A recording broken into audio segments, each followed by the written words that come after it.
ስለ ጾም መጽሐፍ ቅዱስ የሚነግረን አፈጻጸሙ ነው። ስትጾሙ ብሎ ነው የሚጀምረው መጽሐፍ ቅዱስ። ስትጾሙ ብሎ ከጀመረ ምን አለ ማለት ነው? ምን አለ ማለት ነው?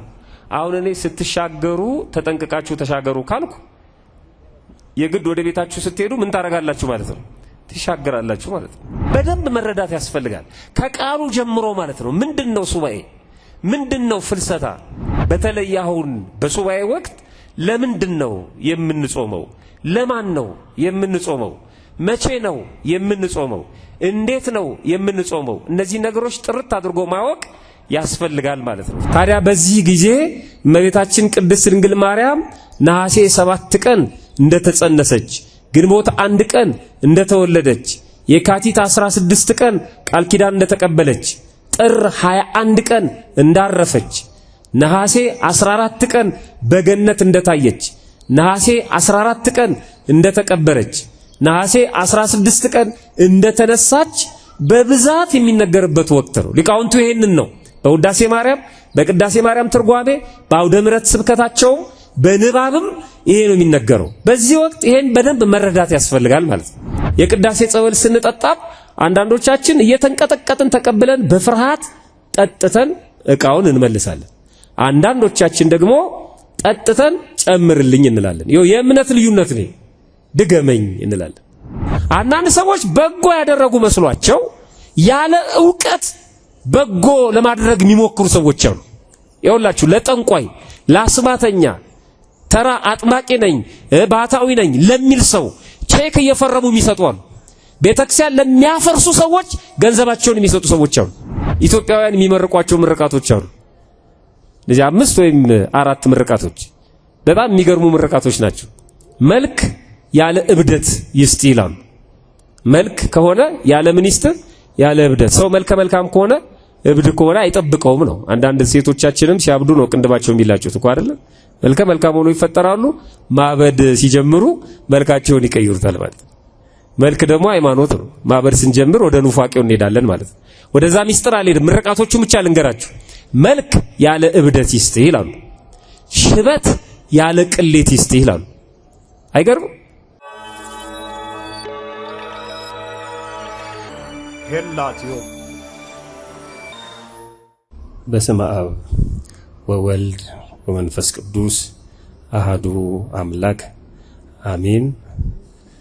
አኢንተ እግዚአብሔር ካህናት፣ ሊቃውንተ ቤተክርስቲያን አባቶች እና ወንድሞች በዚህ በተቀደሰ ቦታ ከሩቅና ከቅርብ ተገኝታችሁ እግዚአብሔርን ደጅ የምትጠኑት የእግዚአብሔር ልጆቹ ምእመናን እና ምእመናት እንዲሁም ሕፃናት በቅድሚያ በልዑል እግዚአብሔር ስም እንደምን ሰነበታችሁ? እንደምን አመሻችሁ? አሜን። የአምላካችን የልዑል እግዚአብሔር ስም ዛሬም ዘወትርም እስከ ዘላለም ድረስ የተመሰገነ ይሁን። እንኳን አደረሳችሁ። አሁን ወቅቱ ያው የሱባኤ ጊዜ ነው። ስለዚህ በዚህ ሳምንታዊ መርሃ ግብራችን ላይ የገዳማችን ሰንበት ማነው ስብከተ ወንጌል እኔ እንዳስተላልፍ የተፈቀደልኝ ሱባኤውን በተመለከተ በተከታታይ ለ2 ሳምንት ዛሬና እንደ እግዚአብሔር መልካም ፈቃድ ደግሞ የሚቀጥለው ነሐሴ 9 ቀን በሁለቱም ተከታታይ ዕለታት ሱባኤውን በተመለከተ እንድንነጋገር ነው። ምናልባት በሱባኤ የሚነሱ አንዳንድ ጥያቄዎች ሊኖሩ ስለሚችሉ እነዚህ ጥያቄዎች በሱባኤው ጊዜ በጾሙ ጊዜ ከምታደርጓቸው ከምትፈጽሟቸው ተግባራት አንጻር ልትጠይቋቸው የሚገቡ ጥያቄዎች ካሉ ለሚያስተናብሩት ወንድሞቻችን ለስብከተ ወንጌሉ አባላት ሰጣችሁ በሚቀጥለው ሳምንት ጥያቄውን ለመዳሰስ እንሞክራለን። ካለበለዚያም ደግሞ የተዘጋጀንበትን አይተን እናጠናቀቃለን ማለት ነው። ፈጣሪያችን በቸርነቱ ጥበቡን ምስጢሩን እንዲገልጥልን በድጋሚ መልካም ፈቃዱ ይሆንልን። በአንደኛ ቆሮንቶስ ምዕራፍ 14 ቁጥር 40 ላይ ሁሉ በአግባቡና በስርዓት ይሁን ይላል። ሁሉም ይሁን፣ ነገር ግን ሁሉም ሲሆን በአግባብና በስርዓት ይሁን ይላል። ለሁሉም ነገር ስርዓት አለው። በዚህ ዓለም ላይ የሚሆነው የሚከናወነው ነገር በሙሉ ያለ ስርዓት አይደለም።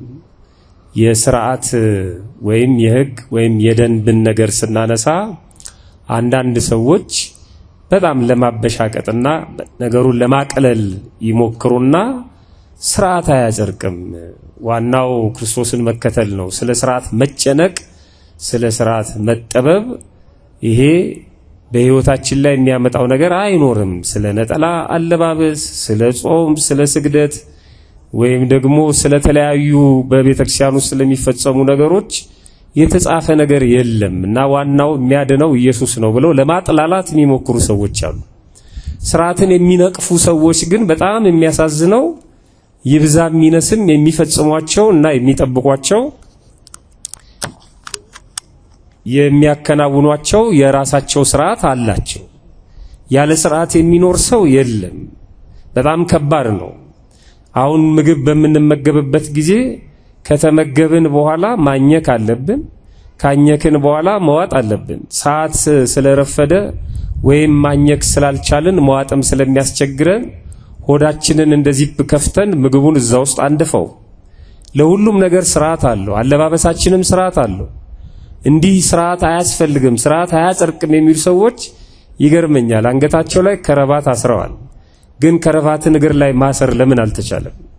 ስርዓት ስለሆነ ነው። ሰዓታቸውን እግራቸው ላይ አላሰሩትም፣ እጃቸው ላይ ነው ያሰሩት። ለምን ሲባል ስርዓት ስለሆነ ነው። ግን ይችላሉ። ጫማ አድርገዋል።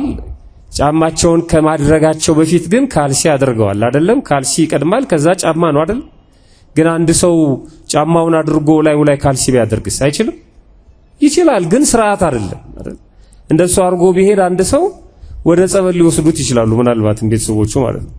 በቃ አይምሮ ትክክል አይደለም ብለው ማለት ነው። ስለዚህ በስርዓት ነው። አሁን ስንቀመጥም በስርዓት ነው። በዚህ ዓለም ላይ ያለ ስርዓት እንኑር ብንል አንችልም። በጣም ከባድ ነው። በክርስትና ሕይወት ደግሞ ስንመጣ ምንጩም መገኛውም ሰማያዊ የሆነ ቤተክርስቲያናችን የራሱ የሆነ ስርዓት አላት። በሁለት ምክንያት ነው። አንደኛው መጽሐፍ ቅዱስ ሁሉንም ነገር አይነግረንም።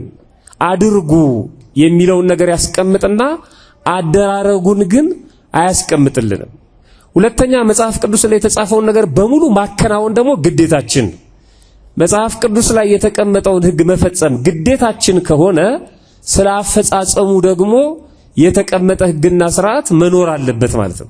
ከዚህ አንፃር ስለ ስርዓት ቤተክርስቲያናችን ታስተምራለች። ሁሉም በአግባቡና በስርዓቱ ይሁን።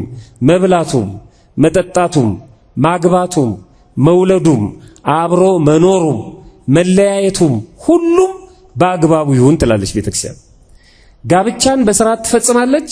ጋብቻን በስርዓት ትለያለች ቤተክርስቲያን። የምትለይበት ስርዓትም አላት ማለት ነው። ሁለቱ አንድ ናቸው። ሰው አይለያቸውም። እግዚአብሔር አንድ አድርጓቸዋል። ግን የሚለያዩበትን መንገድ ደግሞ አስቀምጣለች።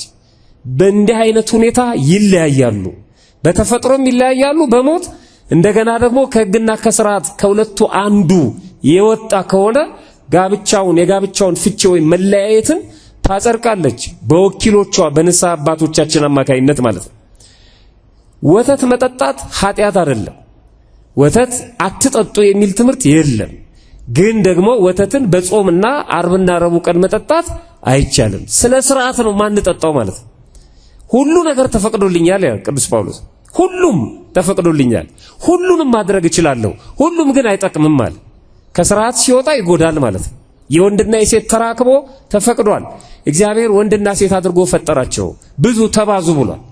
ግን ይሄ ስለተፈቀደ ከጋብቻ ውጪ የሆነውን ቤተክርስቲያን አትቀበለውም። ስርዓት አለው ማለት ነው።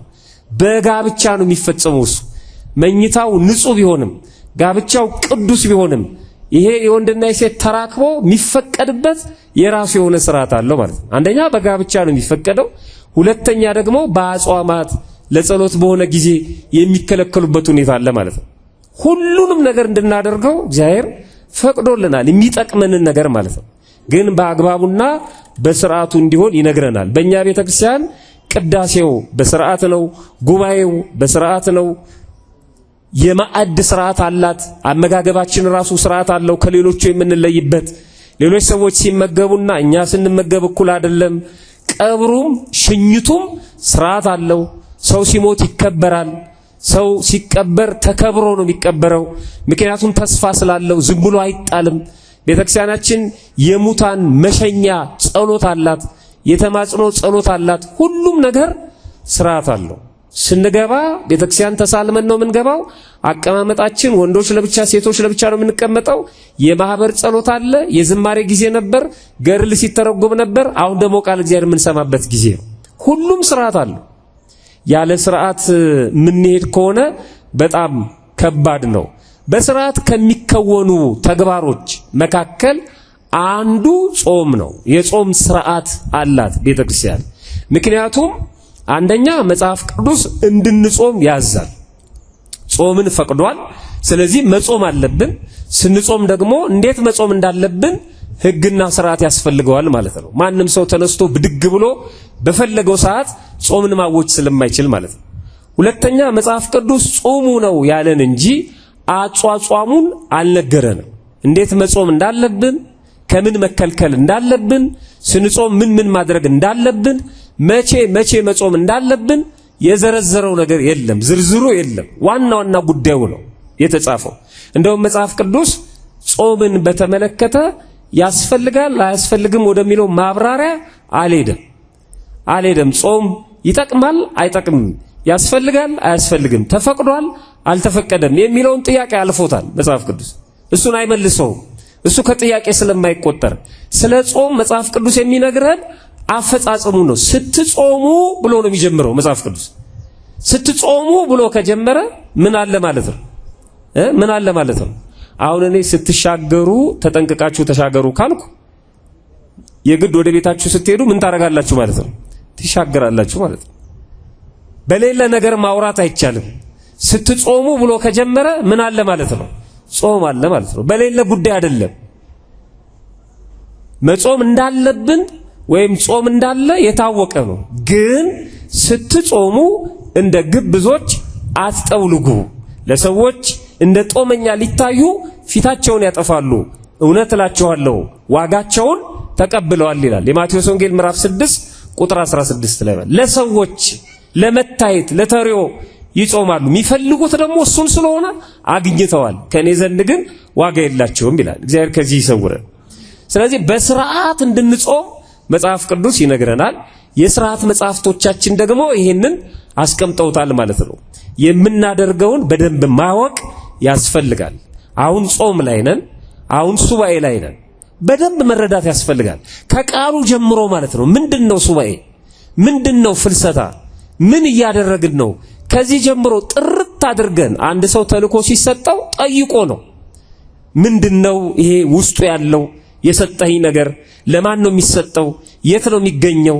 በስንት ሰዓት ነው የሚሄደው? ሁሉን ጠይቆ ተረድቶ ነው። ምክንያቱም ውስጡ ያለውን ነገር ካላወቀው በአቀማመጥ ባያያዝ ሊያበላሸው ይችላል ማለት ነው። ላይጠነቀቅም ይችላል ማለት ነው። ተነግሮት በስነ ስርዓቱ ነው። ሁሉንም ነገር አውቆ ነው መፈጸም ያለበት። በመንፈሳዊ ሕይወታችን ደግሞ በተለይ አሁን በሱባኤ ወቅት ለምንድን ነው የምንጾመው? ለማን ነው የምንጾመው? መቼ ነው የምንጾመው? እንዴት ነው የምንጾመው? እነዚህ ነገሮች ጥርት አድርጎ ማወቅ ያስፈልጋል ማለት ነው። ፈጣሪያችን በቸርነቱ ጥበቡንና ምስጢሩን እንዲገልጥልን መልካም ፈቃዱ ይሁንልን። ፍልሰታ ከቃሉ ጀምረን አሁን የያዝነውን ወቅት በተመለከተ ስንነጋገር ከቃሉ ጀምረን ማስተካከል ስለሚገባ አንዳንድ ሰዎች ፍስለታ ነው የሚሉት። ምንድነው የሚሉት አልኳችሁ? አው ፍስለታ ይላሉ። እንኳን ለፍስለታ ጾም አደረሳችሁ ይላሉ። ትልልቅ ድርጅቶችም ላይ አይቻለሁ ይሄንን ጽሑፍ ማለት ነው። ፍስለታን የት ለማሳለፍ ፈለክ ይላሉ አንዳንድ ሰዎች። ፍስለታ አይባልም፣ ትርጉም አልባ ነው ይሄ ፍስለታ ማለት ነው። በልምድ የምንለው ነው። ልክ አንዳንድ ሰዎች ከበሮን ከረቦ እንደሚሉት ማለት ነው። ከበሮና ከረቦ ልዩነት የለውም። እንደው ስላሉት እንግባባለን እንጂ ክብሪት ለማለት ክርቢት የሚሉ ሰዎች አሉ። ስላሉት እኛም ስለሚገባን እንቀበላቸዋለን እንጂ ሲጻፍ ግን ትክክል አይደለም። የአማርኛ አስተማሪ ቢያርመው ኤክስ ነው የሚሰጠው። ክብሪት ብለ ጻፍ ተብሎ አንድ ሰው ክርቢት ብሎ ቢጽፍ ትክክል አይደለም። ከረቦ ብሎ ቢጽፍ ከበሮን ትክክል አይደለም። እንደዚህ ያጎላደፍን የምንናገራቸው ነገሮች አሉ። ልምድ ስለሆኑ ደግሞ ሰው ዝም ብሎ ነው የሚቀበላቸው። ፍስለታም የዚህ ጣፈንታ ደርሷታል። ፍልሰታ ነው ፍስለታ ሳይሆን ማለት ነው። ስለዚህ ከቃሉ ጀምሮ ነው ማስተካከል ያለብን። ፍልሰታም ብቻውን የተቆረጠ ቃል ነው ይላሉ ሊቃውንት። ልክ አሁን ሰብለ እንደሚባለው ወልደ እንደሚባለው አሁን ወልደ ማርያም ወልደ እግዚአብሔር ይባላል እንጂ ወልደ ብቻውን ወይ ወልድ ካልሆነ በስተቀር ወልደ ብቻውን ሙሉ ቃል አይደለም። ሰብለም ብቻውን ሙሉ ቃል አይደለም። አንዳንድ ሰዎች ሰብለ ተብለው ይጠራል፣ ግን የሚቀራለው ሰብለ ወንጌል ሰብለ ሕይወት አብሮ አለ ማለት ነው። የተቆረጠ ቃል ነው። ስለዚህ ፍልሰታን ብቻውንም አይደለም የምንጠራው። ለመግባባት ግን ችግር የለውም። ጾመ ፍልሰታ ለማርያም የማርያም የእመቤታችን የቅድስት ድንግል ማርያም ጾም ነው። ጾሙ ደግሞ ይሄ በዚህ ወቅት የሚነገረው ስለ እመቤታችን ስለ ቅድስት ድንግል ማርያም ፍልሰት ስለሚነገር በዚህ የተነሳ ጾሙ ፍልሰታ ተብሎ ተጠርቷል። ፍልሰታ ለማርያም ልክ ልደታ እንደምንለው ማለት ነው። ተለምዷል አሁን ልደታ አይደለም። ልደታ ማለት በአማርኛ ልደቷ ማለት ነው የማ። ስለዚህ አብሮ ልደታ ምን ማለት አለብን ማለት ነው ለማርያም ማለት አለብን። ግንቦት 12 ቀን የምናከብረው በዓል አለ አይደል? የአባታችን የጻድቁ የአቡነ ተክለ ሃይማኖት በዓል ምንድነው? ምን የሆኑበት ነው ወይም ምን የተደረገበት ነው? አሁን ካነሳነው ነጥብ ጋር ማለት ከፍልሰታ ጋር ስንጠራው ምንድነው የምንለው? ፍልሰተ አጽሙ ለተክለ ሃይማኖት አይደለም?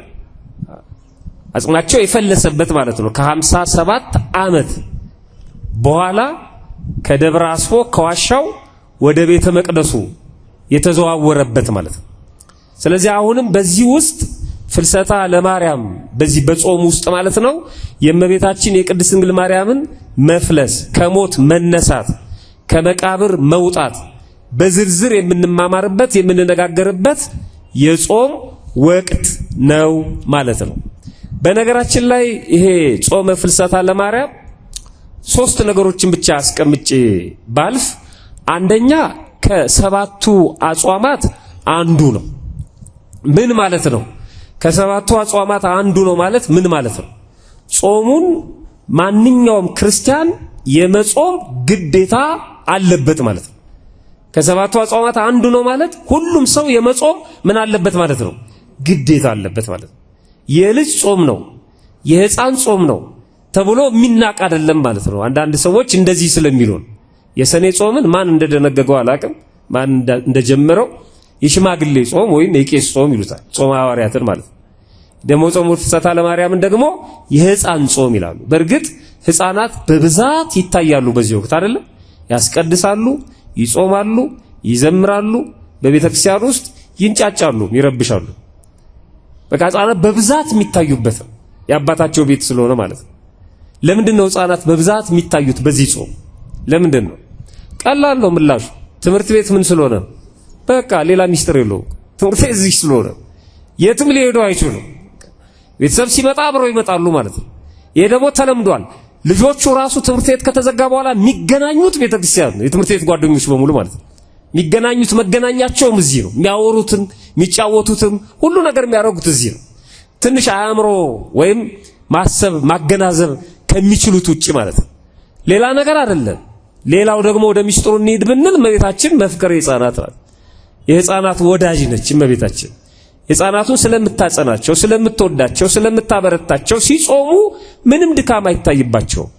ቤተሰብ ግን መቆጣጠር ደግሞ አለበት። በተለይ ለመቁረብ ሲያስቡ ቤተሰብ በጣም መቆጣጠር አለበት። ጓደኞቻቸው ተሰልፈው ሲቆርቡ አይተው ዝም ብለው እንዳይቆርቡ ቁርስ በልተው ማለት ነው። የቤተሰብ ክትትል ያስፈልጋል። ግን ደግሞ ደካሞች ቢሆኑም አንዳንድ እናቶች ልጆቻቸው መጾም አይችሉም፣ ከ7 ዓመት በታች ናቸው ይታወቃል። ምግባቸውን ይዘውላቸው መጥተው ከአውደ ምሕረቱ ርቀው እነሱን ከጎናቸው አስተኝተው እየመገቧቸው ግን ያስቀድሳሉ። ቤቱ ውስጥ እነሱን ብለው ከሚቀሩ እነሱን ይዞ መምጣትም አንድ መፍትሄ ስለሆነ ማለት ነው። ስለዚህ ሕፃናቱ ቤተክርስቲያን መጥተው ቢመገቡም በራሱ ኃጢአት የለውም። ግን ሲመገቡ ቤተ መቅደስ ውስጥ የሚመገቡ ከሆነ አውደ ምሕረቱ ላይ የሚመገቡ ከሆነ ቤተክርስቲያኑን ከቤታቸው መለየት ሳይችሉ ዝም ብለው እንደ ተራ ቦታ የሚያዩት ከሆነ ግን በጣም ከባድ ነው። እየነገርን እያስጠነቀቅን ማለት ነው። ከአቅማቸውም በላይ እንዳይጾሙ ከአቅማቸውም በታች ደግሞ እንዳይደፋፈሩ መከታተል ያስፈልጋል። ስለዚህ ሕፃናቱ በብዛት ስለሚታዩ ብቻ የሕፃን ጾም ተብሎ ሊጠራ አይችልም።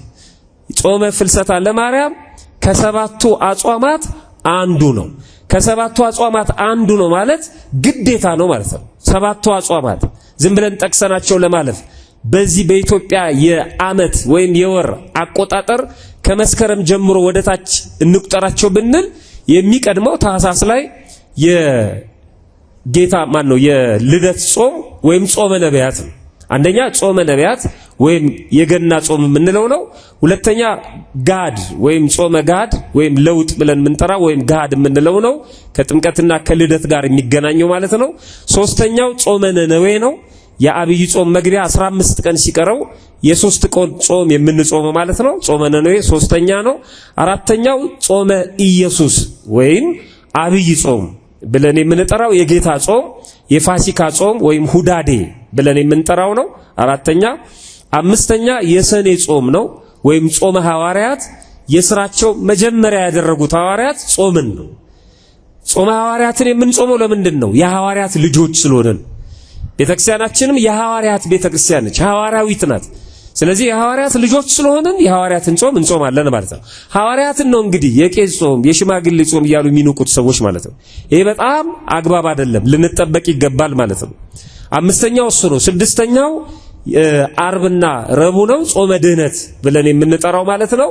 ከጌታችን ከመድኃኒታችን ከኢየሱስ ክርስቶስ የፍርድ ሁኔታና ከስቅለቱ ጋር አገናኝተን የምንጾመው ማለት ነው። ሰባተኛውና የመጨረሻው ይሄ ዛሬ ሁለተኛ ቀናችንን የያዝነው የእመቤታችን የቅድስት ድንግል ማርያም ጾም ጾመ ፍልሰታ ለማርያም ነው። ስለዚህ አንደኛ ይሄ ጾም ከሰባቱ አጽዋማት አንዱ ነው።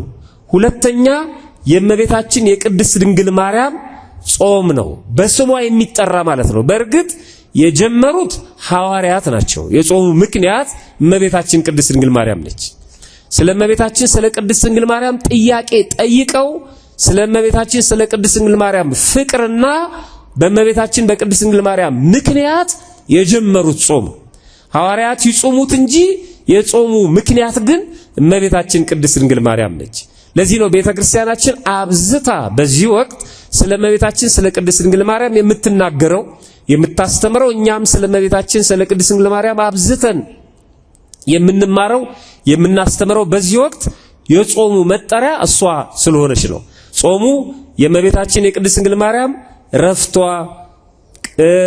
ትንሳኤዋ፣ መቀበሯ፣ ትንሳኤዋ፣ እርገቷ በሙሉ የሚነገርበት የሚነበብበት የሚመሰጠርበት የሚዜምበት ይህንን እያነሳን እግዚአብሔርን እሷን የምናመሰግንበት ጾም ነው። ስለዚህ በእሷ ስም የሚጠራ ጾም ነው። ሶስተኛው እና ብዙ ጊዜ ደግሞ በተከታታይ በተለይም በዚህ ጉዳይ ላይ እንድንነጋገር ምክንያት የሚሆነን ሶስተኛው ከሌሎቹ አጽዋማት በተለየ መልኩ በሱባኤ ወይም ስለ ሱባኤ የሚነገርበት በሱባኤ የሚቆጠርበት ወይም ስለ ሱባኤ በአብዛኛው በቤተክርስቲያናችን የሚነሳበት የሚነገርበት ወቅት ነው። ሌሎቹ አጽዋማት ሱባኤ ናቸው። ጾም በራሱ ሱባኤ ነው። ሱባኤ ወይም ሱባኤ የሚለው ቃል መነሻው የግዕዝ ቃል ሆኖ ሰባት ከሚለው ቃል ነው የወጣው። ሱባኤ ማለት ቀናትን በሰባት መቁጠር ማለት ነው። በዚህ ምክንያት አንድ ሱባኤ ማለት 7 ቀን ማለት ነው። አሁን አንድ ሰው ሱባኤ ላይ ነኝ ማለት ሰባት ተቆጥረው 2 ሱባኤ ሊሆን ይችላል፣ 3 ሱባኤ ሊሆን ይችላል፣ 4 ሱባኤ ሊሆን ይችላል። ለነዛ ቀናት የሚጾመው ጾም ወይም የሚይዘው ተባቶ ወይም ብቸኝነት ሊሆን ይችላል ማለት ነው። አሁን በዚህ ወቅት የምንጾመው ጾሙ ማለት ነው እስከ 15 ነው። 15ኛው ቀን ግን ዋዜማ ነው። በሱባኤ ሲቆጠር ግን ስንት ሱባኤ ነው ማለት ነው? አሁን ይሄ ጾም ስንት ሱባኤ ነው? 2 ሱባኤ ነው። ስንት ቀን? 14 ቀን ማለት ነው። 14 ቀን 2 ሱባኤ ነው። ከዛ ሱባኤውን የያዙት ወይም በሱባኤ የቆዩት ሊቃውንት በዋዜማው ይወጡና በዓሉ ወደሚከበርበት ቦታ ይሄዳሉ። ዋዜማውን በዛ ያከብራሉ ማለት ነው። ታቦቱ ወጥቶ በእመቤታችን በቅድስት ድንግል ማርያም ስም ወደ ታነጸው በስሟ ወደ ተቀረጸው ጽላቷ ወዳለበት ወደዛ ቦታ ይሄዳሉ። በዓል ለማክበር ሊቃውንቱ ከሱባኤው ይወጣሉ ማለት ነው። 15ኛው ቀን የመዘጋጃ ቀን ስለሆነ 2ቱ ሱባኤ ግን 14 ቀን ነው ማለት ነው። ስለዚህ በሰባት ቀኖች ተቆጥረው አንድ ሱባኤ ሁለት ሱባኤ ተብለው ይጠራሉ። ሱባኤ ለብቻው አንድ ሰው ብቻውን ዘክቶ የሚፈጽመው ሱባኤ አለ፣ ዝግ ሱባኤ የሚባል ማለት ነው። እንደገና ደግሞ በህብረት በማህበር ደግሞ የሚፈጸም ሱባኤ አለ። አሁን ሰዎች ቤታቸውን ትተው መኝታቸውን ለቀው የላመ የጣመ ከሚበሉበት የሞቀ የደመቀ ከሚለብሱበት ፈልሰው ማለት ነው ወጥተው ወይም ደግሞ ተሻግረው ከቤታቸው በየአድባራቱ በየአብያተ ክርስቲያናቱ በየገዳማቱ ከትመዋል። በየመቃብር ቤቱ ማለት ነው። በየአዳራሹ በማህበር ይጸልያሉ፣ በግላቸውም ይጸልያሉ። የበረቱ ሰዎች ለብቻቸው በተባቶ በብቸኝነት ማለት ነው በዋሻ ሱባኤ የሚይዙ አሉ። ቃሉ ስለተነገረ ብቻ ቀላል አይደለም፣ በጣም ከባድ ነው። ከንስሐ አባት ጋር መነጋገር፣ የራስን ሁኔታ ማየት፣ ብዙ በጣም በርካታ የሆኑ ነገሮች ስላሉ መጠየቅና መረዳት ያስፈልጋል። ሰዎች ስላደረጉት ብቻ ዝም ብለን የምናደርገው አይደለም ማለት ነው። ስለዚህ ይሄ ቀን ስለ ሱባኤ በብዛት የሚነገርበት የጾምና የጸሎት ወቅት ነው። ሱባኤውን የት ነው የምታሳልፈው? ሱባኤው ስንት ቀን ነው? ሱባኤውን እንዴት ነው የምናሳልፈው? እየተባለ ስለ ሱባኤ የሚነገረው በዚህ ወቅት ነው። ሊቃውንቱም ካህናቱም ሲያሳርጉ ሱባኤውን ባርኮ ቀድሶ እንዳስጀመረን ይላሉ። ከሌሎቹ የጾም ወቅቶች በተለየ መልኩ ስለ ሱባኤ የሚነገርበት ወቅት ነው።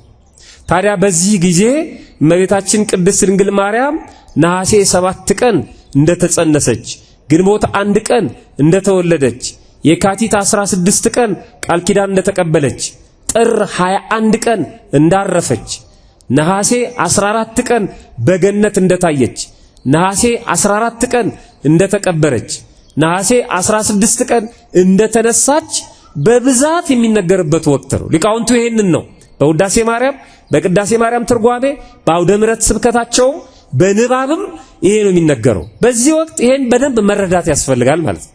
ስለ እመቤታችን ስለ ቅድስት ድንግል ማርያም የህይወት ጉዞ እና በቤተ ክርስቲያን የቆየችባቸውን ወቅቶች አገልግሎቷን በሚገባ ማወቅና መረዳት ያስፈልጋል። ያለውን ክፍተት በዚህ ወቅት መሙላት ያስፈልጋል። በኋላ ላይ መጣበታለሁ በሱባኤ የምናደርጋቸውን ነገሮች።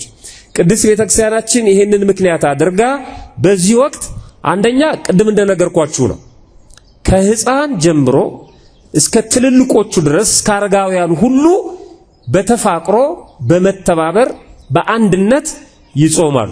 ህፃናት አንገታቸው ላይ ነጠላ ታስሮላቸው ወደ ቤተ ክርስቲያን ይመጣሉ። ያስቀናል፣ በእውነት ያስፈርዱብናል። ህፃናቱን ወደ ቤተ ክርስቲያን ልተን መንደር ውስጥ ቀርተን የማንጾም ሰዎች የማናስቀድስ ሰዎች ምንም ስራ ሳይኖረን ማለት ነው በንቀት ህፃናቱ ይፈርዱብናል። ህፃናቱን እያሳየ እግዚአብሔር ይገስጸናል። ህፃናት በርትተው እስከ 9 ሰዓት ድረስ የሚጾሙበት ማለት ነው። ስለዚህ ሁሉም ይጾማል። ሊቃውንቱም ምእመኑም ወንዱም ሴቱም አረጋውያኑም በሙሉ ማለት ነው። ቅዳሴ ላይ ስትመለከቱ በጣም ነው የሚያስደስተው። የትም ነው በነገራችን ላይ የትም ነው። እኔ 4 ኪሎ ቅድስት ማርያም እና ምስካየ ኅዙናን መድኃኔዓለም ነው ማስቀድሰው እና እዛም እንደዛ ነው። ድንኳን ተተክሎ ነው ሰው። የማታውም ጉባኤ አለ፣ እንደገና ሌሊት አገልግሎት አለ፣ ሰዓታቱ ማለት ነው። እንደገና በማለዳ ስብሐተ ነጉን ያደርሳሉ፣ ኪዳኑን ያደርሳሉ፣ ቅዳሴውን ያስቀድሳሉ፣ ይጠመቃሉ። ጥምቀት ባለበት ቦታ ማለት ነው። በአብዛኛው አንዳንድ ሰዎች ፈቃድ ሞልተዋል ከመስሪያ ቤት ማለት ነው። ፈቃድ የሚወስዱት በዚህ ቀን እና ከመቤታችን ጋር ይነጋገራሉ፣ ከእግዚአብሔር ጋር ይነጋገራሉ፣ ወደ ውስጥ ያያሉ፣ ራሳቸውን ይፈትሻሉ፣ ራሳቸውን ይመረምራሉ ማለት ነው። ስለዚህ ሁሉም በተፋቅሮ የሚጾምበት ነው። ሰዓታቱ በየቀኑ አይታጎልም። ስብሐተ ነጉ አለ፣ ቅዳሴ በየቀኑ ነው። ቅዳሜና እሑድ ካልሆነ በስተቀር ከሰዓት ነው የሚቀደሰው።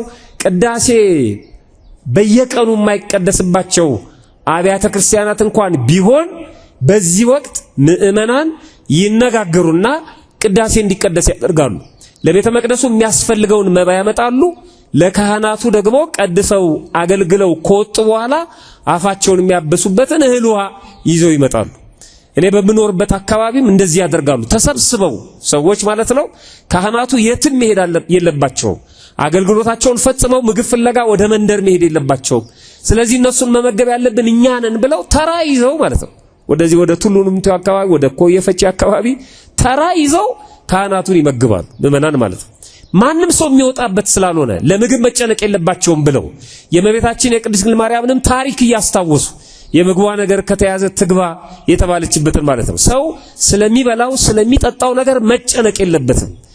ካህናቱ እኛን ብቻ ማገልገል አለባቸው፣ መለመን አለባቸው ብለው ቅዳሴ ያስቀድሳሉ፣ ምንም ሳይታጎል ማለት ነው።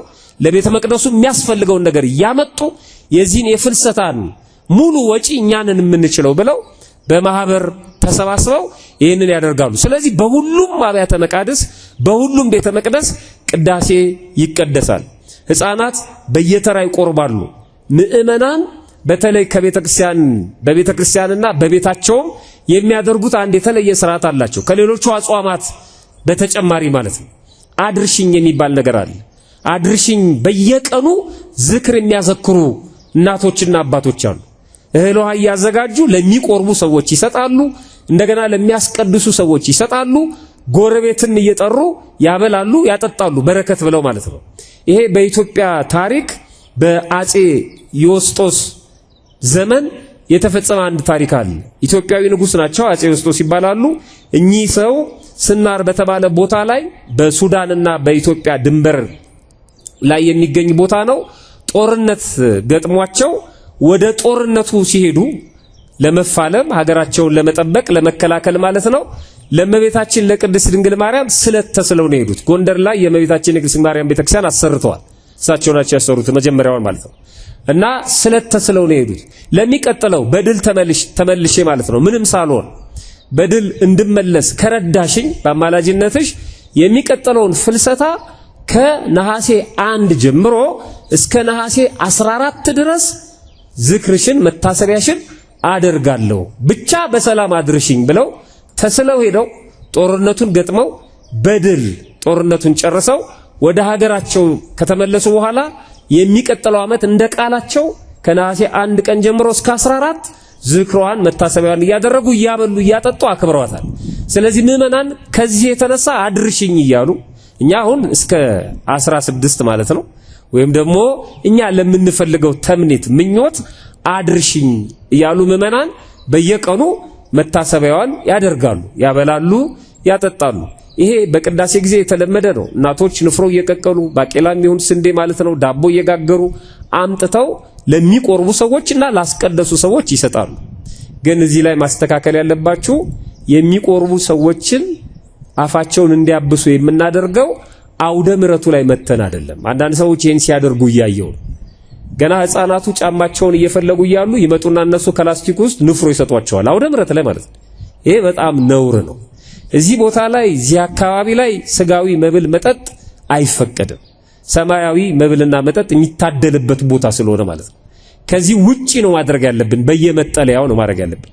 ልጆቹንም ማስተማር አለብን ይሄንን ማለት ነው። እና አንዳንድ ሰዎች ደግሞ ሲነገራቸው ይቆጣሉ። በቃ እንደ ትልቅ ነገር ያዩታል። ንፍሮ ቀቅሎ አምጥቶ ማደልን ማለት ነው። ይሄ ነውር ነው። ስርዓት ማጥፋት በጣም ነውር ነው። ትጋታችሁን ዝም ብላችሁ ውሃ መቸለስ የለባችሁ።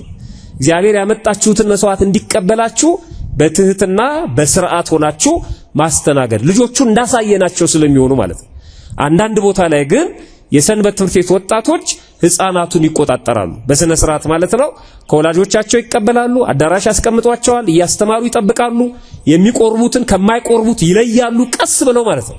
እንደውም አንድ ሰንበት ትምህርት ቤት ኢንተርቪው ሲደረግ ልጁ የሰማሁት ሕፃናቱን ቀስ ብለን በዘዴ ነው የምንለየው እንጂ ሁላችሁም ሂዱና ቆረቡ ብንል ችግር ነው። ምክንያቱም በልተው የመጡም ሊኖሩ ይችላሉ። እና ፕሮግራም የሚመራው ልጅ ምን ይላቸዋል? እስቲ ምንም ነገር ያልቀመሳችሁ ያልበላችሁ መቁረብ የምትፈልጉ እጃቸውን ያወጣሉ። ደግሞ ትንሽ ውሃ እንኳን የቀመሳችሁ እናንተን ከፊት ስለምናስቀድማችሁ ትንሽ የቀመሳችሁ ደግሞ በዚህ በኩል ሁኑ ሲሏቸው ያወጣሉ እጃቸውን ማለት ነው። ከዛ ቀስ ብለው ይለዩዋቸዋል ማለት ነው። እና በጥበብ ነው ሕፃናቱን መጠበቅ። ወላጆች ደግሞ መቆጣጠር መቻል አለባቸው። እነሱ ምንም የሚያውቁት ነገር ስለሌለ ማለት ነው።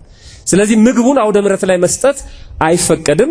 ይሄንን የሚያደርጉ እናቶች አሉ። እኛም ደግሞ ይሄንን ቀስ እያለን መንገርና መምከር ያስፈልጋል። ስለዚህ አድርሽኝ እያሉ ይሄንን ምእመናን የእመቤታችን የቅድስት ድንግል ማርያምን ጾመ ፍልሰታ ለማርያም ያከብሩታል ማለት ነው። አሁን በቀጥታ ጾሙን ስንጾም ልናደርጋቸው የሚገቡ ነገሮች ምንድናቸው የሚለውን ተራ በተራ እንመለከታለን። ለዛሬ ሰዓታችን እስከፈቀደ ድረስ ማለት ነው። ከዛ በቀጣይ እንቀጥላለን። የመጀመሪያውና አንደኛው ምእመናን ሁል ጊዜ አሁን አንገብጋቢ ስለሆነ ነው በዚህ ወቅት ምነግራችሁ። ነገር ግን ይሄ የሁላችንም የህይወታችን መርህ መሆን አለበት። ዛሬ ብቻ የሚፈጸም አይደለም። ግን ደግሞ ዛሬ ግድ ነው እየጾምን ስለሆነ ማለት ነው። ጊዜያችንን በአግባቡ አለመጠቀም ችግር አለ፣ ከኛ የማይጠበቅ ማለት ነው። በዚህ ወቅት ሰዓታችንን ጊዜያችንን በአግባቡ ነው መጠቀም ያለብን። ልክ ነው ጊዜ አለን አንድ ቀን ማለት ነው። እንደ በፊቱ እንደለመድነው ልናደርግ አንችልም አሁን በጾመ ፍልሰታ ማለት ነው። ምክንያቱም ሌሊት መጥቶ ማደር የሚፈልግ ሰው አለ። እንደገና ደግሞ ጠዋት መጥቶ ጸሎት ማድረግ የሚፈልግ ሰው አለ።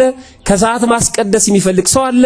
ደግሞ ጾሙን ባለበት ቦታ ደግሞ የሚጾም አገልግሎቱን የማይሳተፍ ግን ከጸሎቱ ደግሞ በዛ አድርጎ መጸለይ የሚፈልግ ሰው አለ።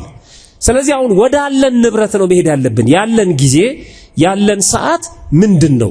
እሱን ቁጭ አድርገን መከፋፈል አለብን። ከዚህ ሰዓት እስከዚህ ሰዓት የግል ጸሎቴን ነው መጸልየው። ጸሎትም ቢሆን ትንሽ በዛ አድርገን የምንጸልይበት ወቅት ነው አሁን ማለት ነው። ከዚህ ሰዓት እስከዚህ ሰዓት ቤተክርስቲያን መሄድ አለብኝ። ከዚህ ሰዓት እስከዚህ ሰዓት ቅዳሴውን እካፈላለሁ። ከዚህ ሰዓት እስከዚህ ሰዓት ደግሞ እማራለሁ። በዚህ ሰዓት ደግሞ ስራዬን እሰራለሁ። በዚህ ሰዓት ደግሞ ቤት ውስጥ የሚጠበቅብኝ ነገር አደርጋለሁ ብለን የሰዓት ሰንጠረዥ መስራት መቻል አለብን። በተለይ ወጣቶች ማለት ነው። አሁን ተራ የሆነውን እንቶፈንቶ የሆነውን ነገር የምናይበት ዝም ብለን ቁጭ ብለን የምናጠፋቸውን ጊዜዎች ሰብስበን አምጥተን በአግባቡ ማስተካከል አለብን። ተመልከቷት፣ ቤተክርስቲያን የሚደወልበት ሰዓት አለ። ቅዳሴ የሚገባበት፣ ሰዓታት የሚጀመርበት፣ ስብሐተ ነጉ የሚደርስበት፣ የሰርክ ጉባኤ ምህላው የሚደርስበት የራሱ የሆነ ሰዓት አለው። ደውሉ በሰዓት ነው የሚደወለው። ሊቃውንቱም ያንን ሰዓት አስተካክለው ነው ትንሽ የሥጋ ረፍት የሚያደርጉበት፣ ለሥጋቸው የሚቀምሱበት፣ መጽሐፍ የሚያዩበት የራሳቸውን ሰዓት የሚያወጡት ከዛ ከትልቁ መርሃ ግብር አንፃር አይተው ነው። ስለዚህ አሁን ሰማይ ምድርም የተገናኘበት ሁሉም በአንድነት የሚያመሰግንበት ቤተክርስቲያን በ24 ሰዓት ውስጥ ጥቂት ሰዓት ብቻ ነው የምትዘጋው። 24 ሰዓት ክፍት በሆነችበት በዚህ ሰዓት ማለት ነው ትንሽ ነገር ይዞ ከማህበሩ ለመቀላቀል መፍዘዝ አያስፈልግም። ሰዓታችንን በአግባቡ መጠቀም አለብን ማለት ነው። ጊዜ ሰጥቶናል እግዚአብሔር 24 ሰዓት። ስለዚህ በእነዚህ 24 ሰዓት ውስጥ አብዝተን ስለ ጾሙና ስለ ሱባኤው ስለ ጸሎቱ በቤተክርስቲያን ስለሚከናወነው ስርዓት ሰዓት ልንሰፍርና ልንመድብ ይገባል ማለት ነው። ዝም ብለን የምናባክነው ሰዓት ዝም ብለን የምናባክነው ጊዜ መኖር የለበትም። የመጀመሪያው።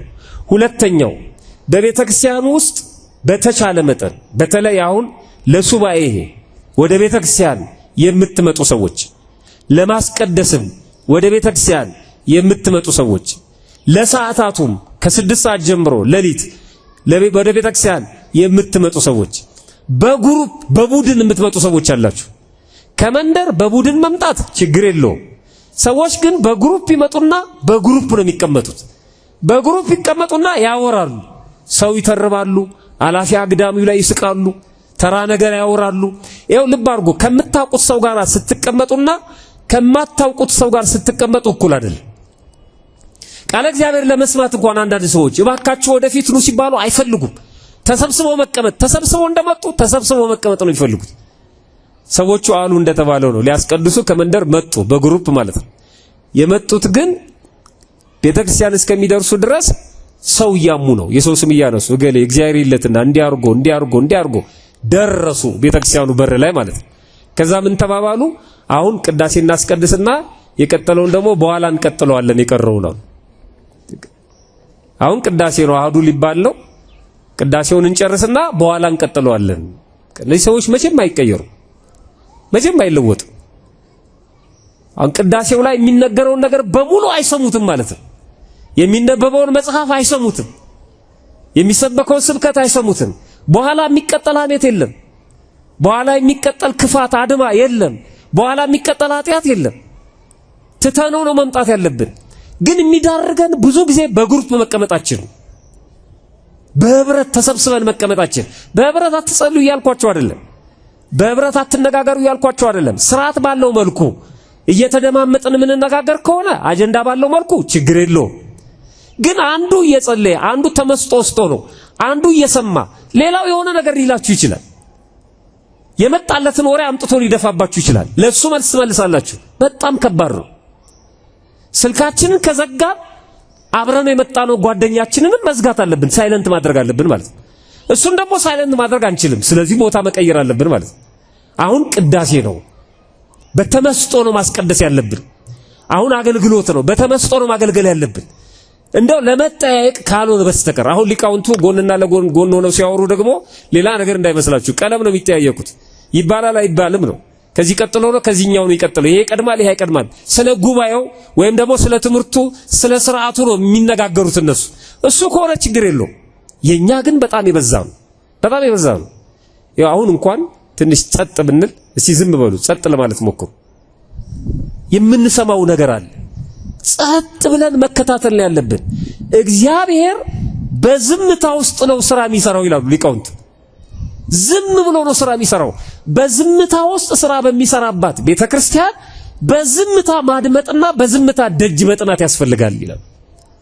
በዝምታ የሚነጋገር አይኑር ይላል አይደል? ቅዳሴ ላይ የሚነጋገር አይኑር፣ የሚስቅ ሌላ ቧልት ፌዝ ሌላ ነገር የሚይዝ በህብረት ከምስጋና ውጪ እግዚአብሔር የሚመሰገንባት የእግዚአብሔር ስም የሚጠራባት የሚከብርባት ቤቱ ስለሆነች ከዚህ ውጪ ከዚህ ጋር በተገናኘ ምዕመናን አሁን እልል በሉ ይባላል፣ አሁን አጨብጭቡ ይባላል፣ አሁን ዘምሩ ይባላል፣ አሁን ተነሱ፣ አሁን ቁጭ በሉ። ከዚህ ውጪ ማለት ነው በራሳችን ይዘን የመጣነውን አጀንዳ ቤተክርስቲያን ውስጥ መክፈት አይቻልም። በተለይ በሱባኤ ወቅት ሱባኤ ላይ ያለን ሰዎች እንደ አንዳንድ ሰዎች እኮ ልክ እንደ እግር ኳስ ተጫዋች ማለት ነው ከአንድ ሀገር ወደ አንድ ሀገር እየተዘዋወረ የሚጫወት እግር ኳስ ተጫዋች አለ፣ ገንዘብ እየተከፈለው እያማረጠ። ልክ እንደዚህ በየድንኳኑ የሚቀልዱ ሰዎች አሉ እየተከፈላቸው ናና ትንሽ አስቀን እየተባሉ ሱባኤ ላይ ማለት ነው። ከቤት የመጣው ነገር እየተሰጠው እየበላ እየጠጣ ጆክ የሚያወራለ ሱባኤ ላይ ማለት ነው። በጣም ነውር ነው። ምን ማለት ነው ሱባኤ ማለት? ከእግዚአብሔር ጋር የምንገናኝበት በጥሞና ለብቻችን የምንሆንበት ማለት ነው። አርምሞ ላይ ነን።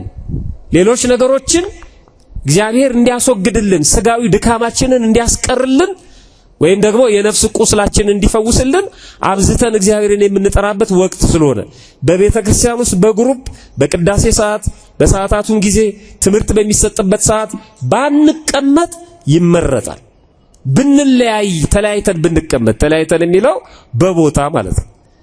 ጨርሰን እስከምንገናኝ ድረስ በር ላይ መጠባበቅ ይቻላል። ወደ ቤት ስንሄድ አብረን ብንሄድ ችግር የለውም። ወደ ቤተክርስቲያን ስንመጣም አብረን ብንመጣ ችግር የለውም። ግን አብረን ቁጭ ብለን እያወራን ቃል እግዚአብሔር መስማት፣ አብረን ቁጭ ብለን እያወራን ጸሎት መጸለይ ግን አይቻልም ነው። ይሄ በግሩፕ ሆኖ ሰው ማማት፣ በግሩፕ ሆኖ መቀለድ፣ በግሩፕ ሆኖ መሳቅ ከአቅም በላይ ማለት ነው። በጣም ያስደነግጣል። የአንዳንድ ሰዎች የት እንዳሉ ራሱ አያውቁትም። በጣም ከባድ ነው። ሁለተኛው ሶስተኛው ያለምንም ስራ ዝም ብሎ ቤተክርስቲያን መቀመጥ በጣም ያሳዝናል። ዝም ብሎ ሰው እንዴት መጥቶ ዝም ብሎ ቁጭ ይላል? ጊዜውን፣ ገንዘቡን፣ ጉልበቱን መስዋዕት አድርጎ እንዴት ዝም ይላል? አንዳንዶቹ በጣም የሚገርም ነው። ቦታ ነው የሚቀይሩት። ይመጣሉ እኮ ቤተክርስቲያን ግን ተኝተው ነው የሚያሳልፉት። ለጥ ብለው ይተኛሉ። ቅዳሴ የሚያስቀድስ ሰው ቦታ እስኪያጣ ድረስ ቀስቅሷቸው ነው ለቅዳሴ የሚቆሙ አንዳንድ ሰዎች ማለት ነው። ምንድነው ልዩነቱ? ቀን መተኛት ሌላ ቦታ ላይ እንቅልፍ የሚያስቸግረን ከሆነ አሁን ሰዓታት የሚቆሙ ወይም ደግሞ ሌሊት አገልግሎት ያለባቸው አባቶች ከጥቂቶቹ በስተቀር ያርፋሉ በዚህ ሰዓት ማለት ነው። ሌላ ተራ ነገር የሚሰሩት ስራ የለም። ምናልባት ግዴታ ሆኖባቸው አሁን እንደዚህ ለሰርክ ጉባኤ ከሚያገለግሉት ሊቃውንተ ቤተክርስቲያን ውጪ ማለት ነው የሌሊቱን አገልግሎት እንዳይረብሻቸው ማለት ነው። እኛ እኮ ሌላ ተራ ነገር ስናይ ነው አናችንን አፍጥጠን የምናመሸው ማለት ነው። ከዛ በኋላ እንመጣና ቤተክርስቲያን እንተኛለን ማለት ነው። ምን ጥቅም አለው መጥቶ መተኛት ማለት ነው? በእርግጥ ሌላ ቦታ ከመተኛት ይጠቅማል። ግን ደግሞ ለመተኛት ብቻ ከሆነ ምን መጣው አቅቶን ብንተኛ ችግር የለውም። ቆመን ሞክረን እየጸለይን ግን አቅቶን ግን አቅደን ለመተኛት ምን መጣ ከሆነ በጣም ከባድ ስራ ፈቶ ነው መቀመጥ ቤተክርስቲያን ውስጥ ማለት ነው። ከራስ ጋር እንኳን መነጋገር፣ መጽሐፍትን ማንበብ፣ መጸለይ እንደው ቁጭ ብንን እንኳን የጥሞና አቀማመጥ ማለት ነው። ውስጣችንን የምናይበት ምንፈትሽበት። እንዴት ሰው ከከብት ከእንስሳ ያንሳል? እንስሶች እናሰማራቸዋለን፣ ይግጣሉ፣ ይጠጣሉ፣ ጥላ ላይ አረፍ ይሉና ማታም ቢሆን በማረፊያቸው ሆነው ያመነዥጋሉ፣ ያመሰኳሉ። ምንድነው ይሄ? የበሉትን ወደ አፋቸው እያስጠጉ እንደገና እያላሙት እያደቀቁት ያስገቡታል ማለት ነው። ምክንያቱም የሚጠብቃቸው እረኛቸው ትዕግስት ስለሌለው ያንን እያስተካከሉ የሚበሉ ከሆነ ብዙ ጊዜ ስለሚፈጅ ጥቂት እንደተመገቡ ስለሚያባረራቸው ተፈጥሮ አግዟቸው በግርድፉ ያስገቡና በኋላ ግን እያላሙት ወደ ሰውነታቸው እያስተካከሉ ያስገቡታል ማለት ነው። እንዴት ከነሱ እንዳንሳለን? እስከ ዛሬ የተማርነውን ትምህርት እያስታወስን ቼክ ማድረግ እኮ ነው። ይሄ ተነግሮኛል፣ ይሄንን አውቄያለሁ፣ በተግባር የፈጸምኩት የቱን ነው፣ ያቃተኝ ምንድነው ብሎ ከራስ ጋር መነጋገር ማለት ነው። በቤተክርስቲያን ውስጥ ጸሎት ከጸለያችሁ በኋላ ለብቻ አረፍ በሉ የሚባለው እሱ ነው፣ ውስጣችንን እንድንፈትስ ነው። በተቻለ መጠን በዚህ በሱባኤ ወቅት ስራ ፈት ሆኖ መቀመጥ በቤተክርስቲያን ውስጥ አግባብ አይደለም። በገነት ውስጥም አዳምና ሔዋንን ለማፈናቀል የበቃው ስራ ፈት ሆኖ መቀመጣቸው ነው። ሔዋን ስራ ፈት ሆና ስላገኛት ነው። ስራ ፈት በሆነ አእምሮ ደግሞ ሰይጣን ነው የሚጫወትበት። መጽሐፍ ቅዱስ እንደዚህ ይላል። ሁለተኛ ጴጥሮስ ምዕራፍ 1 ቁጥር 5 ላይ እስኪ ስራ ፈት እንዳትሆኑ የቤት ስራ ልስጣችሁ። እየሰማችሁ ነው? በዚህ በሱባኤው ሂሳብ ስሩ እስቲ። ቼክ ኤንድ ባላንስ እንደሚባለው ማለት ነው። በዚህ በሱባኤው ሂሳብ ስሩ። የሂሳብ ስራ ልስጣችሁ። የቁጥጥር ስራ ማለት ነው፣ ወይም የግምገማ ስራ ማለት ነው። ሁለተኛ ጴጥሮስ ምዕራፍ 1 ከቁጥር 5 ጀምራችሁ ስታነቡ እንደዚህ ይላል። በዚህ ምክንያት ትጋትን ሁሉ እያሳያችሁ በእምነታችሁ በጎነትን ጨምሩ፣ በበጎነትም ዕውቀትን ጨምሩ፣ በዕውቀትም ራስን መግዛትን፣ ራስን በመግዛትም መጽናትን፣ በመጽናትም እግዚአብሔርን መምሰልን ጨምሩ፣ እግዚአብሔርን በመምሰልም የወንድማማች መዋደድን ጨምሩ፣ በወንድማማች መዋደድም ፍቅርን ጨምሩ አለና እነዚህን ነገሮች ለእናንተ ሆነው ቢበዙ ወይም እነዚህን ነገሮች ብታደርጉ በጌታችን በኢየሱስ ክርስቶስ ዕውቀት ስራ ፈቶችና ፍሬ ቢሶች እንዳትሆኑ ያደርጋቸዋል ይላል። ምንና ምን እንዳትሆኑ ያደርጋቸዋል አለ? ስራ ፈቶችና ፍሬ ቢሶች። ተያያዥነት አለው በነገራችን ላይ ስራ ፈትና ፍሬ ቢስ መሆን ማለት ነው። ያው ስራ የፈታ ነው ፍሬ ቢስ የሚሆነው፣ ምክንያቱም ፍሬ አልባ ነው የሚሆነው። ከሰራ ነው ፍሬ የሚያፈራው፣ ፍሬ የሚያገኘው የስራውን ፍሬ ነው የሚያገኘው። ካልሰራ ግን ምን ፍሬ የለው። ስለዚህ ስራ ፈት ከሆናችሁ ፍሬ ቢስ ነው የምትሆኑት። እነዚህ ነገሮች ካደረጋችሁ ግን ስራ ፈትና ፍሬ ቢስ አትሆኑም። 8 ነገሮችን ነው የነገረን። 8 ነገሮችን። አንደኛ ሃይማኖታችንን እምነታችንን ነግሮናል። 1 ሃይማኖት፣ 2 በጎነት፣ 3 ዕውቀት፣ 4 ራስን መግዛት፣ 5 መጽናት፣ 6 እግዚአብሔርን መምሰል፣ 7 የወንድማማች መዋደድ፣ 8 ፍቅር። እነዚህ 8ቱን ዘርዝራችሁ ያዟቸው። 8ቱን በውስጣችሁ ፈልጓቸው። እኔ ጋር የትኛው ነው ያለው የትኛው ነው የሌለው? ሃይማኖት መቼም ሁላችንም አለ። ሃይማኖት ስላለን የመጣነው። እምነታችን ነው የሚለያየው። በነገራችን ላይ በሃይማኖት አንድ ሆነ በእምነት እንለያያለን። ታውቃላችሁ አይደለም? ይሄን በማመን ማለት ነው። በማመን እንለያያለን። አንዳንድ ሰው እየጸለየ አሁን እኔን እግዚአብሔር ይሰማኛል የሚል ሰው አለ። አንዳንድ ሰው ደግሞ ባልጸልይም እግዚአብሔር የሚፈልገውን ይሰጠኛል ይላል። የቅዳሴ ጸበል ስንጠጣም አንዳንዶቻችን እየተንቀጠቀጥን ተቀብለን በፍርሃት ጠጥተን ዕቃውን እንመልሳለን። አንዳንዶቻችን ደግሞ ጠጥተን ጨምርልኝ እንላለን። ይኸው የእምነት ልዩነት ነው። ድገመኝ እንላለን። አንዳንዶቻችን ተሳልመን ብቻ ተክለ ሃይማኖት አባቴ አደራውትን ብለን ለምነን እንሄዳለን። አንዳንዶቻችን ደግሞ ተሳልመን አይበቃንም። እዚህ ጋም ንኩኝ፣ እዚህ ጋም ንኩኝ፣ እዚህ ጋም ንኩኝ እንላለን። የእምነት ልዩነት ነው እሱ። ጸበል ስትጠመቁ አይታችኋል? አንዳንድ ሰው ቁጭ ብሎ ጸበሉ ላይ ውጣ ቢባል አይወጣም።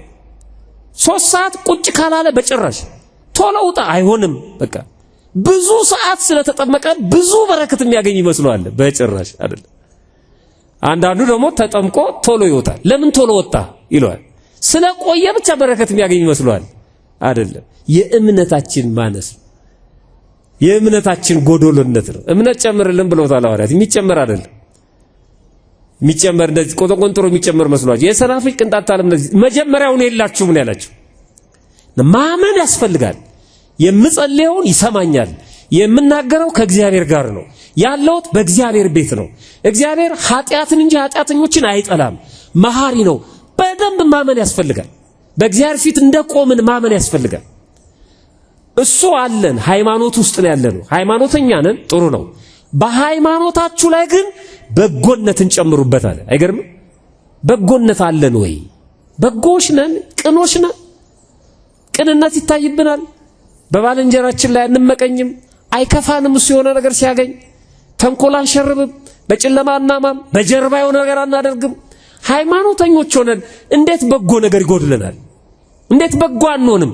አንስራ በጎ ነገር። እንዴት በጎ ነገር አናስብ? ይሁና እግዚአብሔር ለሚሰጠው እኔ ምን አገባኝ ለምን አንልም? እግዚአብሔር ደግሞ ያበዛዋል እንላለን አንዳንድ ጊዜ ማለት ነው። በጎነት በጣም ወሳኝ ነው። በሃይማኖት ውስጥ በጎነትን ጨምሩበታል። አንድ ትልቅ የቤት ስራ ነው፣ መፈለግ አለብን። ከቤት ይጀምራል። ለወንድሞቻችን ለእህቶቻችን፣ ሚስት ለባል፣ ባል ለሚስት በጎ መሆን፣ ቅን መሆን፣ በጎ ማሰብ። በነገራችን ላይ እኛ በጎ ስናስብና ክፉ ስናስብ እኩል አይደለም። ሰውነታችን ይጨነቃል። ታውቃላችሁ? የሚያመነጨው ሆርሞን አለ። በጣም ነው የምንጨነቀው ክፉ ነገር የምናስብ ከሆነ ማለት ነው። አይመከርም በራሱ በሳይንሱም ቢሆን። በማለዳ ጧት በጎ ነገር መስማት፣ በጎ ነገር ማሰብ፣ በጎ ነገር ማውራት አለባችሁ የሚባለው ለዚህ ነው። እኛ ደግሞ በጸሎት ነው የምንጀምረው ጊዜያችንን ማለት ነው። ከእግዚአብሔር ጋር ነው የምንጀምረው፣ የተለየ ነው። ስለዚህ እምነታችሁ ላይ በጎነትን ጨምሩ። እሱም ብቻ ደግሞ ይዛችሁ ዝም አትበሉ። በጎነታችሁ ላይ ደግሞ ዕውቀትን ጨምሩበት።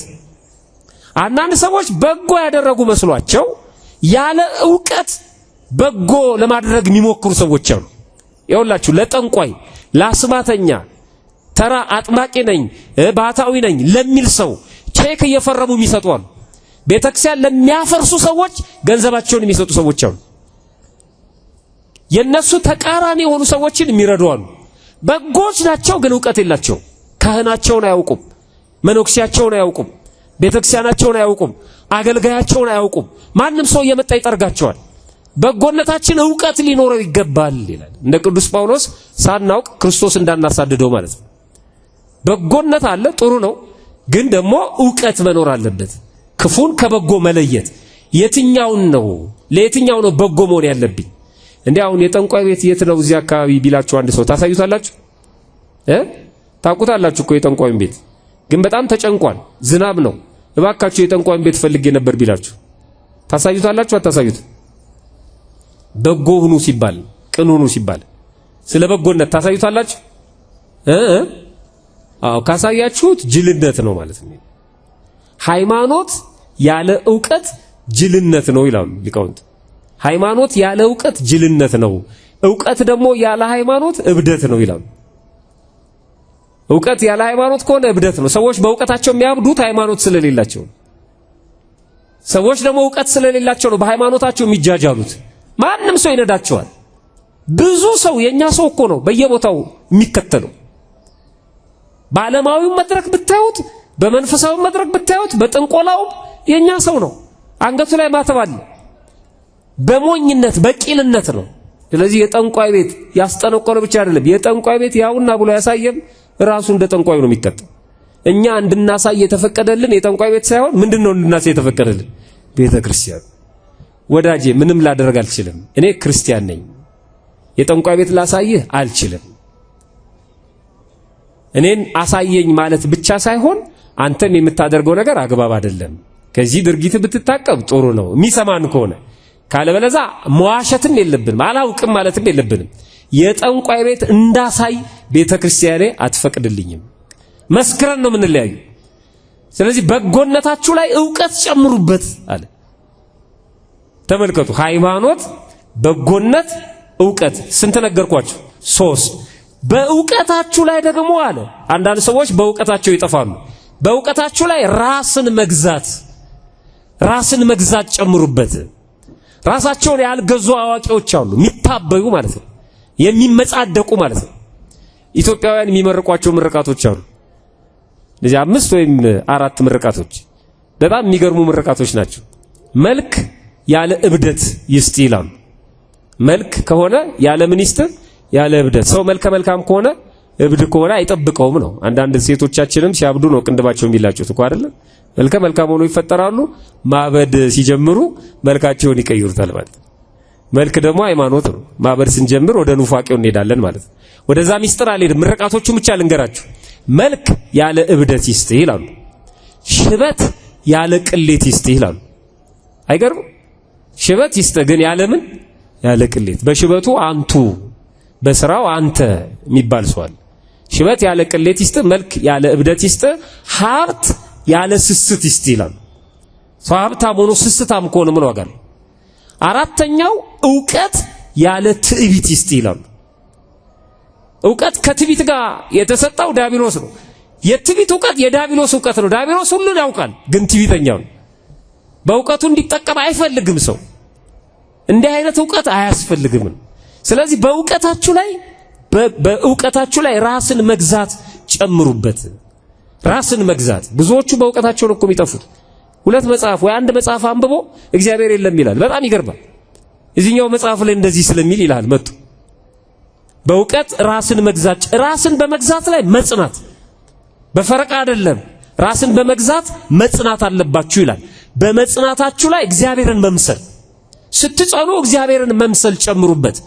እግዚአብሔርን መምሰል መጽናት እንዴት ነው? የሰው መጽናት ለጊዜው ነው። ሲሰጡን እንሰጣለን፣ ሲከለክሉን እንሳደባለን። እሱ አይደለም። እግዚአብሔርን መምሰል ማለት እግዚአብሔር በእግዚአብሔርነቱ ሳይፈርድባቸው ሁሉን ነገር እያወቀ እየቻለ ማለት ነው። መሐሪነቱን እንደገለጠው ሁሉን ነገር አውቆ ልክ እንደምንረግጣት መሬት ማለት ነው።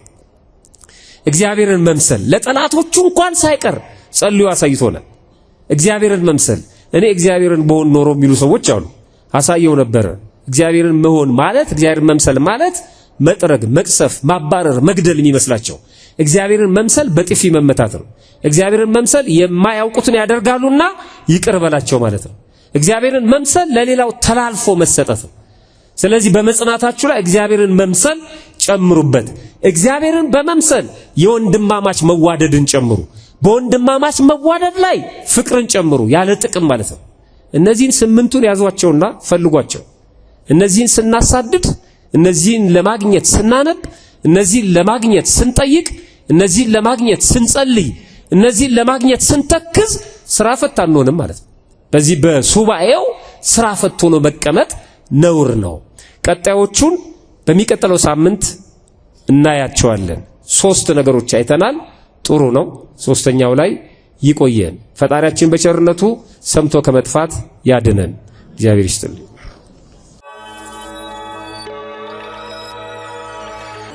ሄላቲዮ